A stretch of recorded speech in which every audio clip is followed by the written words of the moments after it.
आचार्य जी online. तो भैया बहन, इससे पहले की वीडियो में हम लोगों ने अमृतवाणी संस्कृत भाषा में जो तुलनात्मक अध्ययन हम लोगों ने किया 4 बिंदुओं पर, उसमें 2 बिंदु आध्यात्मिक महत्व और सांस्कृतिक महत्व पर हमने विषय को समापन किया था। अब जो तृतीय बिंदु है साहित्यिक स्तर पर, यानी साहित्य के स्तर पर संस्कृत श्रेष्ठ भाषा है, यह क्यों है, किस प्रकार है, इसकी चर्चा 2-3 पंक्ति में है। इसमें कहा कि संस्कृत भाषायाम आदि कवि वाल्मीकिम आरभ्य विष्णु शर्मा कालिदास भारवी माख दंडी भर्तृहरि जयदेव आदि नाम। कहा कि आदि कवि वाल्मीकि से प्रारंभ होकर, हम इससे पहले कह रहे हैं कि प्रथम ग्रंथ ऋग्वेद, लेकिन हम कहते हैं कि शुरुआत के जो कवि के रूप में विख्यात हुए वो आदि कवि के रूप में वाल्मीकि है, और वाल्मीकि से पहले वेद है। तो वेद का कोई रचनाकार नहीं है, इसलिए हम वहां कोई लेखक का नाम नहीं ले सकते हैं। उसके बारे में कहा जाता है कि ये भगवान की वाणी है, ये भगवान विष्णु के मुख से निकली हुई वाणी है, और संकलित रूप से हम वीडियो वगैरह में, जो सीरियल वगैरह में हम देखते हैं कि उसके प्रतिमान के रूप में भगवान ने के मुख से 4 व्यक्ति निकलते हैं और उनका चारों का नामकरण है। तो उसका कोई लेखक नहीं, इसलिए हम लेखक का नाम नहीं लेते हैं। प्रथम लेख के रूप में, प्रथम लिखित और लेखक के रूप में आदि कवि वाल्मीकि का नाम आ रहा है, जिनके कर कमलों से रामायण नामक एक ग्रंथ मनुष्य के समक्ष उपलब्ध हुआ। तो वहां से शुरू होकर आदि कवि वाल्मीकि आरभ्य, आदि कवि वाल्मीकि से प्रारंभ होकर विष्णु शर्मा, कालिदास, भारवी, माख, दंडी, भर्तृहरि, जयदेव, ये सभी कवियों के नाम है, सभी प्रख्यात कवियों के नाम है। आपको यदि समय मिले तो इनके ग्रंथों को देखिए। विष्णु शर्मा, कालिदास, भारवी, माख, दंडी, भर्तृहरि, जयदेव इत्यादि वैविध्यपूर्ण कवि नाम, भिन्न भिन्न प्रकार के विधियों से पूर्ण कवियों की विश्व प्रसिद्ध समृद्ध परंपरा अस्ति। भिन्न भिन्न प्रकार के रचनाओं, वैविध्यपूर्ण कवियों की जो विश्व प्रसिद्ध समृद्ध परंपरा है, भरपूर पर्याप्त लेखकों की एक लंबी श्रृंखला है, जिनके प्रयास से यह संस्कृत भाषा साहित्यिक स्तर पर भी आज श्रेष्ठ भाषा के रूप में विख्यात है। कहते हैं कि कालिदास की एक कृति है मेघदूतम, उस मेघदूतम में 140 के करीब श्लोक है भैया बहनों। छंद के स्तर पर जब हम देखते हैं उसको, तो हर श्लोक में 52 ही अक्षर है। ये कितना दुर्लभ रचना है कि जितने भी श्लोक हैं उस ग्रंथ में, सभी में एक निश्चित अक्षर है, 52 ही अक्षर हैं। ये दुर्लभ रचना है। इस स्तर पर आज भी संसार का कोई कवि, कोई साहित्य खराब नहीं उतर पा रहा है। इस दृष्टिकोण से भी संस्कृत भाषा श्रेष्ठ भाषा के रूप में विख्यात है। आता है वैज्ञानिक स्वरूप में कि साहित्य है, धर्म है, आध्यात्मिक है और अन्य विषय है। हम वैज्ञानिक महत्व की बहुत चर्चा करते हैं कि वैज्ञानिक विषय पर हमारी क्या उपलब्धि रही है। तो इसमें जो 4 पंक्ति में दिया हुआ है उसकी हम सिर्फ चर्चा करते हैं। वैज्ञानिक महत्व का जो विषय है वो भी स्पष्ट है कि विज्ञान विभिन्न क्षेत्रेषु, विज्ञान के भी भिन्न भिन्न क्षेत्रों में, अधिकरण कारक बहुवचन, भिन्न भिन्न क्षेत्रों में भारतीय वैज्ञानिकों के द्वारा, तृतीय व्यक्ति बहुवचन, वैज्ञानिक करण कारक, भिन्न भिन्न भारतीय वैज्ञानिकों के द्वारा पाणिनि, पतंजलि, कणाद, आर्यभट्ट, वराहमिहिर, भास्कराचार्य आदि भी संस्कृते लिखता ग्रंथा अद्याप विश्वस्य मार्गदर्शनम कुर्वन्ति।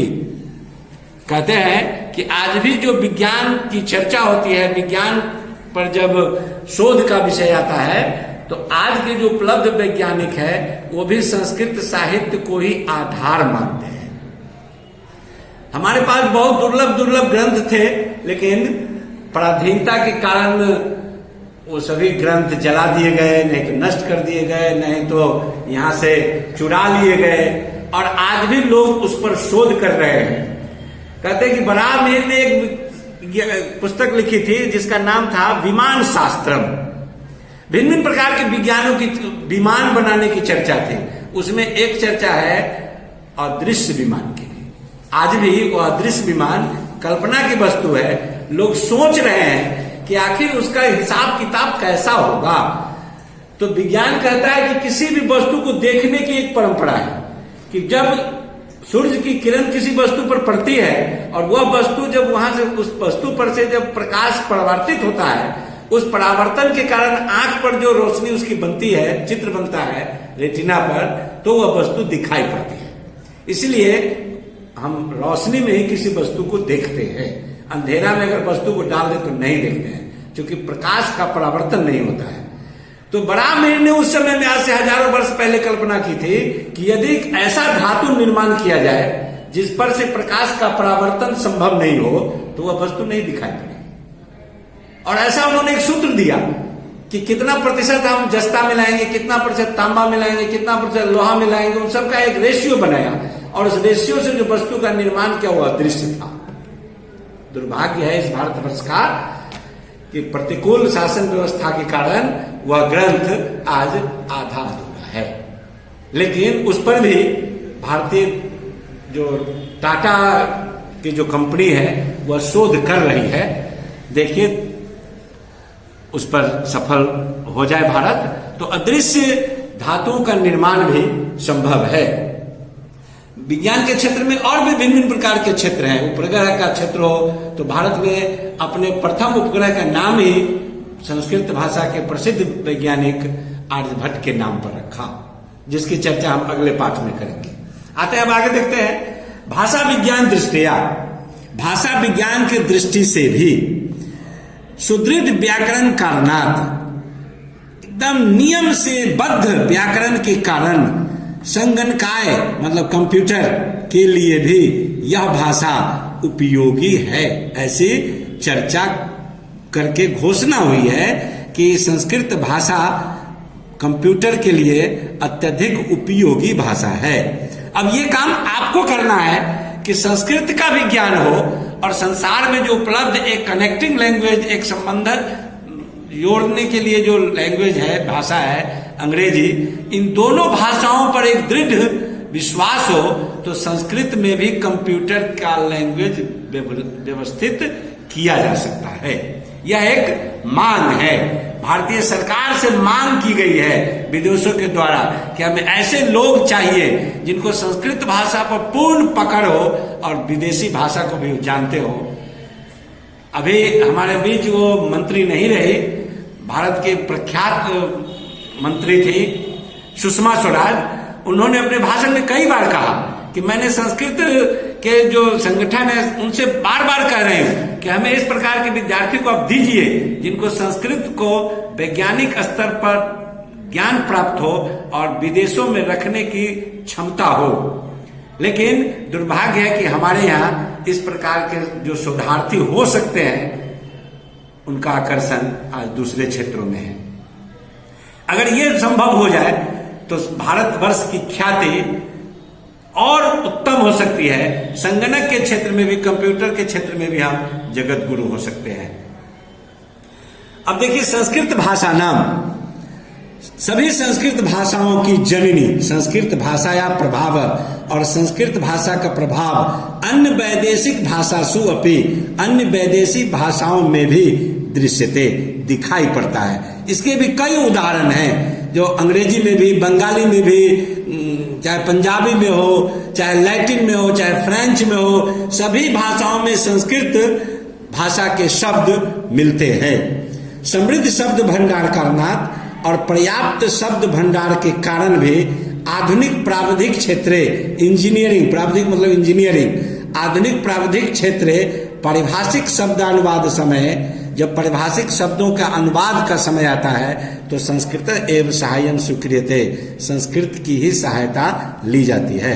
न कलोमेतानी, केवल इति ही नहीं बल्कि अपितु संस्कृत संपूर्ण राष्ट्रम एक सूत्रेण बदनाति, कि संपूर्ण राष्ट्र को यह भाषा एक सूत्र में बांधती है।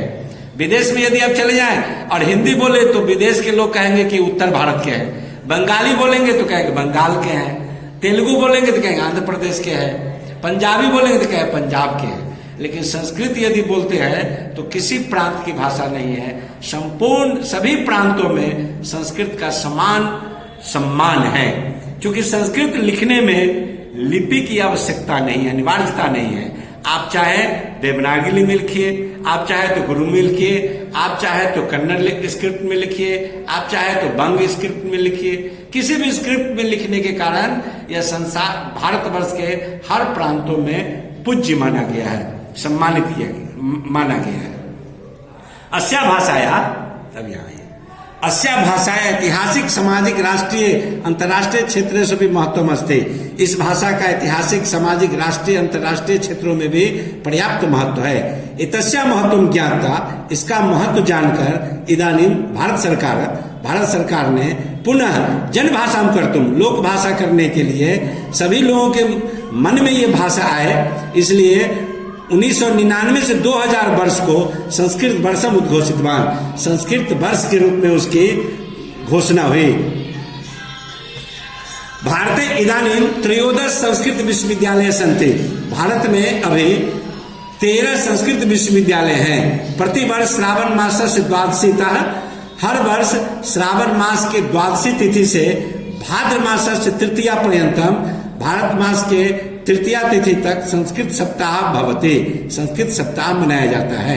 श्रावणी पूर्णिमा संस्कृत दिवस रूपेण आयोजिते, श्रावणी पूर्णिमा संस्कृत दिवस के रूप में घोषित है। संस्कृत भाषा सरला, सरसा मतलब सरल है, सुगम है, सरस है, आनंदमय है, सुबोध है, आसानी से समझने के लिए उपयुक्त है, जन भाषा अस्ति और लोक भाषा है। भारत कर्नाटक प्रांत है, भारत के कर्नाटक प्रांत में मुत्तूर नामक ग्राम में, मध्य प्रदेश है झीरी ग्राम में जना संस्कृतेन वदन्ति, संस्कृत में ही बोलते हैं। इदानीम अस्माभिः अपि संस्कृतं पठित्वा, संस्कृत पढ़कर हम लोग भी संस्कृत पढ़कर अस्या भाषाया प्रसाराय प्रयत्न करणीय, इस भाषा के प्रसार के लिए प्रयत्न करना चाहिए।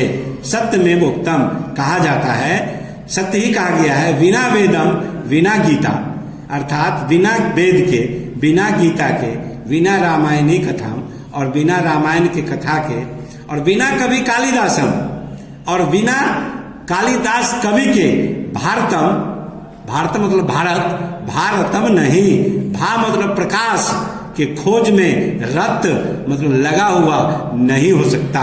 अर्थात वेद, गीता, रामायण और कवि कालिदास के बिना भारत की प्रतिष्ठा संसार में आज भी संभव नहीं है।